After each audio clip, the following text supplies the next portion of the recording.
Welcome to the deep dive. Today, we're really getting into a specific and honestly crucial bit of company law, dealing with outsiders. That's right. And our goal here is simple.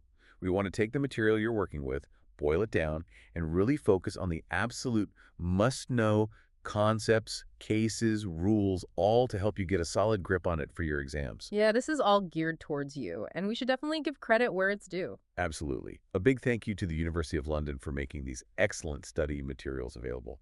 And just to be clear, this deep dive is purely for educational purposes. Exactly. And also, this session is brought to you by Sinorbit Academy, Sri Lanka. And for everyone listening who's gearing up for exams, seriously, the very best of luck. Good luck. Okay, so let's dive in. The core problem, really, is how a company, which isn't a person, it's a legal idea, can be held responsible for what actual people do. You know, directors, staff, even shareholders sometimes. It's this concept of attribution. How do we attribute the actions or even the thoughts of an individual to the company itself? Attribution. That's the key word here. It really is. Because getting attribution right determines when the company, not the individual, is liable to outsiders, people like suppliers, customers, banks, whether it's for a contract, a tort like negligence, or even a crime. Okay, so how does the material break this down? What's our roadmap? Well, it follows a pretty logical path. First, we'll tackle something that sounds a bit historical, but is important context about the objects clause. Right, the old ultravirus stuff. Exactly. Then we get into the really practical side, the authority problem. Basically, who actually has the power to make deals for the company, especially if the company's own rules try to limit that power. Okay, objects, then authority. What else? And finally, we'll look at other ways actions get attributed, particularly when it comes to torts and crimes. And a theme running through all of this, something you should keep an eye on, is the difference between external effects, what happens with the outsider, and internal effects, what happens inside the company structure. External versus internal. Got it. Let's start with the objects clause then. Sounds like a bit of a history lesson first. A little bit, yeah. Originally, companies had to state their specific purpose, their objects, in their founding documents, like, this company exists solely to build railways. Super specific. And if they did something else, like if the railway company started selling cakes. And that action was called ultravirus. Ultravirus. Beyond its powers. Precisely. And at common law, the consequence was severe. Any contract made ultravirus was completely void and unenforceable. Void and unenforceable. Wow, that must have caused huge problems for businesses dealing with companies. Oh, absolutely. Massive commercial inconvenience. The thinking behind it might have been about protecting investors, maybe state control, but it just wasn't practical. So companies just wrote incredibly broad objects clauses. They did, yeah. Or courts started implying necessary powers. It was messy. But then came a huge legislative change. Which was? Section 31 of the Companies Act 2006, S31CA 2006. This flipped the whole thing on its head. The default rule now is unrestricted objects. Unless a company specifically writes restrictions into its constitution, it's assumed to have the power to do anything a natural person can do. Unrestricted objects. So for most companies formed today, this whole ultravirus thing isn't really an issue. Largely no. You might still see objects clauses in, say, charities or nonprofits, or just in older companies that haven't bothered to remove them. Okay, but let's explore that scenario from the Material Meat-Free Treats Ltd. Alice sets it up, wants it strictly vegetarian, puts that in the Constitution. But the directors, her kids, go and order meat from Sandy. What happens to Sandy's contract under the modern law? Okay, so internally, the directors have clearly gone against the Constitution, Reg 54. Yeah. But externally, for Sandy, the crucial bit is S.39 CA 2006. Section 39, what does that do? Section 39(1) says the validity of an act done by a company cannot be questioned on the ground of lack of capacity because of anything in the company's constitution. So Sandy's contract for the meat is valid, even though it breaches the company's own objects clause. Yes, completely valid and enforceable by both sides. S.39 basically abolishes the external effect of the objects clause. For Sandy, the outsider, it's as if that restriction doesn't exist. Right. That's huge protection for people dealing with companies. S.39 makes the contract valid. But what about internally? Poor Alice. Can she do anything? Internally, it's different. Remember, S.33 CA 2006. That section gives shareholders the right to enforce the Constitution. Section 33, so Alice can use that. Yes, she could use S.33 to get an injunction to stop the directors placing more meat orders in the future. But she can't use S.33 to cancel the contract already made with Sandy. No. because S.39 takes priority for that completed transaction. The external validity wins over the internal enforcement right for past acts. It's that S.33 versus S.39 battle, and S.39 wins for the external deal. Okay. And the directors who ignored Alice's wishes and the Constitution. They're definitely in breach of their duties, specifically S.171 ACA 2006, the duty to act in accordance with the company's constitution. Section 171A. And that duty is owed To the company. So it's the company that would need to take action against them. which, as the notes say, usually means the board deciding to sue fellow directors or maybe a shareholder trying a derivative claim, which is complicated. Exactly. So wrapping up objects clauses, externally, largely a non-issue thanks to S.39. Internally, S.33 allows future prevention, and S.171A means directors are liable to the company, but enforcing that can be tricky. For your study, focus on that move from ultravires to S.39, and always think external versus internal. Got it. S.39 externally, S.33, and S.171A internally. Okay, let's move to the authority problem. This feels more like day-to-day business reality. It really is. Who has the authority to bind the company? It mostly comes down to standard agency law principles. The company's the principal, the director or employee is the agent. And agency law gives us different types of authority. Yep. Two main types. First, you've got actual authority. This is the power the agent really has. It can be expressed like the board passing a resolution saying Director X can sign this contract. Or written in their job description. Right. Or it can be implied. This is authority that just comes with the job title or the circumstances. Yep. The classic example is a managing director. They usually have implied actual authority to do all sorts of things to run the business day to day. That case, Healy Hutchinson v. Brayhead, was that about implied authority? Yes, exactly.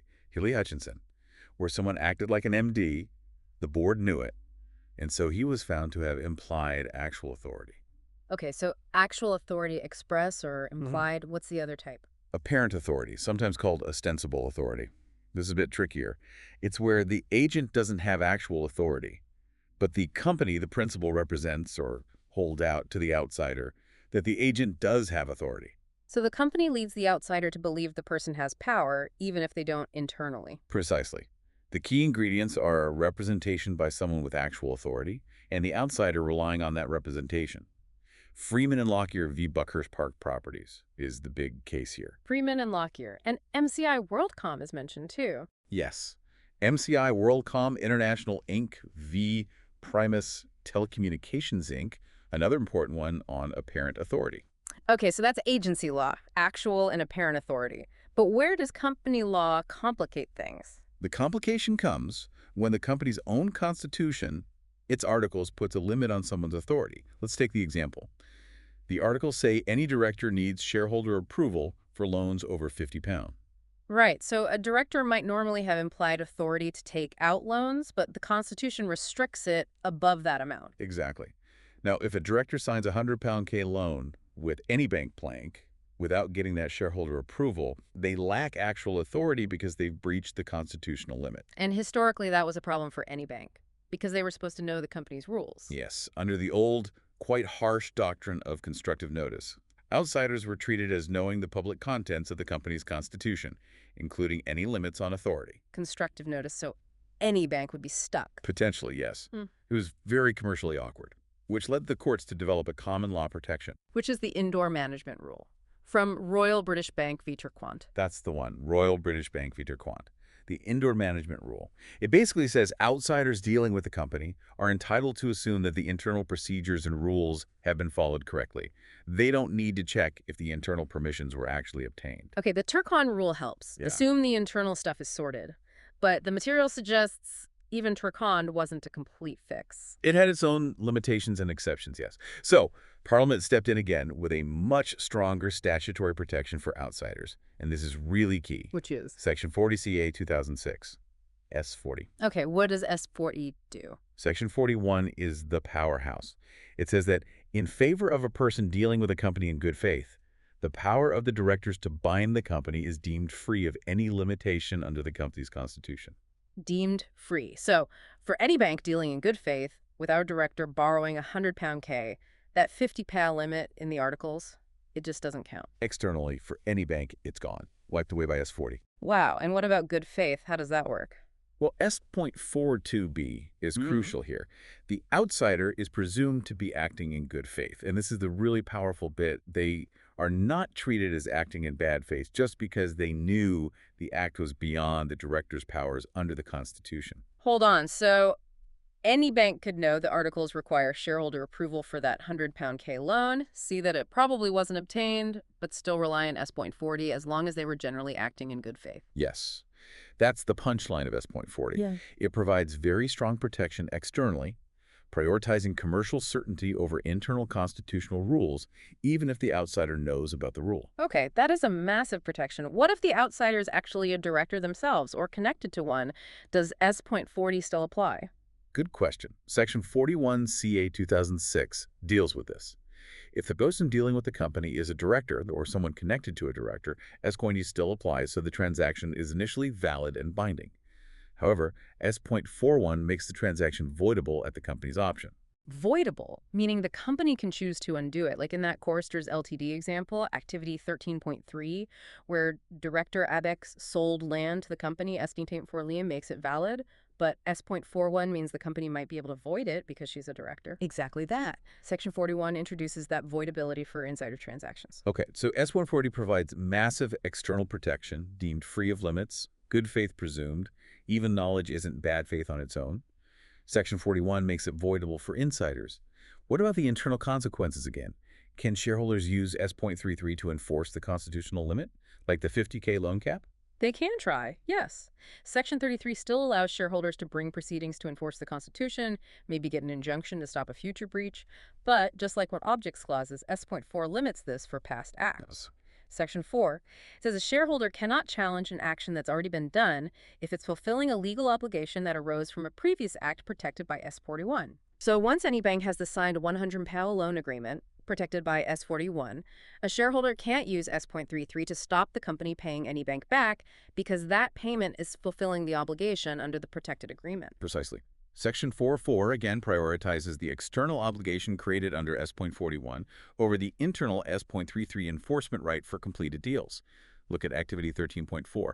ETI's veto right, it might be ineffective against a done deal because of S.44. And the director who ignored the 50 pay limit, still in breach internally. Absolutely. Section 45 makes it clear. S.40 protects the outsider, but it doesn't excuse the director from breaching their duty under S.171A to act within the Constitution. They're liable to the company. But again, hard for the company to actually enforce that in practice sometimes. Often, yes. So the authority wrap-up. It starts with agency, actual apparent. Company law adds constitutional limits. Constructive notice was harsh. Turquoise helped. Indoor management rule. But S.40 is the key modern protection deemed free of limits for good faith outsiders, even with knowledge. S.41 adds voidability for insiders. Internally, S.133 Vanos .171 apply, but S.435 heavily restricts challenges to completed acts. Contrast S.40 and S.39, and always keep that external-internal split in mind. Great. S.40 is clearly vital. Okay, third area, other attribution issues, particularly torts and crimes from source 13.3. How does a company commit a wrong or a crime? Well, for many civil wrongs or torts, the main route is vicarious liability. Vicarious liability, that's the employer being liable for the employee's wrongs. Exactly. If an employee commits a tort, like negligence, while acting in the course of their employment, the company, the employer, is automatically liable. Like the classic bus driver example, driver's negligent bus company pays. Yes. And Campbell v. Paddington confirmed early on that companies could commit torts and vicarious liability applied. It's important that this is liability without the company itself being at fault. Right, it's liable for the employee's fault. But what about crimes or torts that need the defendant to have a specific mental state, like intent or recklessness? Vicarious liability doesn't usually cover the men's real guilty mind of a crime, does it? Generally not for serious crimes, no. The law needed a way to find the company's own mind, its own fault or intention. This led to the development of the organic theory, or alter ego doctrine. Organic theory or alter ego, what's the idea? The idea is that some very senior people in the company, the board of directors, the MD, are not just agents of the company. They effectively are the company for certain purposes. Their mind is the company's mind. The directing mind and will of the company. That's the phrase, yeah. Famously used by Viscount Haldane in Leonard's Carrying Co., Ltd. v. Asiatic Petroleum Co., Ltd. Their actions and mental state are directly attributed to the company, not vicariously. It is the company acting. Leonard's Carrying Co. Okay, sounds plausible, but finding that directing mind and will in a huge multinational seems tricky. Extremely tricky. And that was the big problem with the theory. It was highlighted dramatically in Tesco Supermarkets Ltd v. Nantras. Ah, Tesco v. Natras. What happened there? Tesco was prosecuted under trade descriptions law due to actions of a store manager. But the House of Lords said the store manager wasn't senior enough to be the directing mind and will of the whole Tesco organization. So Tesco got off because the fault couldn't be attributed high enough. Essentially, yes. It showed how the organic theory could effectively give large, decentralized companies immunity from laws requiring proof of fault at the top level. That doesn't seem right. Did the law change? It evolved, yes. A major shift came with Meridian Global Funds Management Asia Ltd Securities Commission. Lord Hoffman steered away from rigidly searching for the single directing mind. Meridian. What was the approach there? Instead, Lord Hoffman suggested we should look at the specific rule or law in question and ask, whose action or knowledge does this particular rule intend to attribute to the company? Who are the relevant controllers for this purpose? Controller. So it could potentially be someone lower down than the main board, depending on the specific law. Exactly. It's a more flexible, context-specific approach. Yeah. It's still consistent with the company being a separate person, the Solomon Principle, but it allows for attribution based on the purpose of the relevant legislation. And have courts used this Meridian approach? Yes, in cases like McNicholas Construction, attributing knowledge of site managers regarding fraudulent evasion of tax, and Morris v. Bank of India, it offers a more nuanced way to attribute liability. And what about Parliament? Has it created specific rules for corporate crime? It has, especially recently. The Economic Crime and Corporate Transparency Act, 2023, for instance. For certain economic crimes, it says a company is liable if a senior manager commits the offense. Senior manager.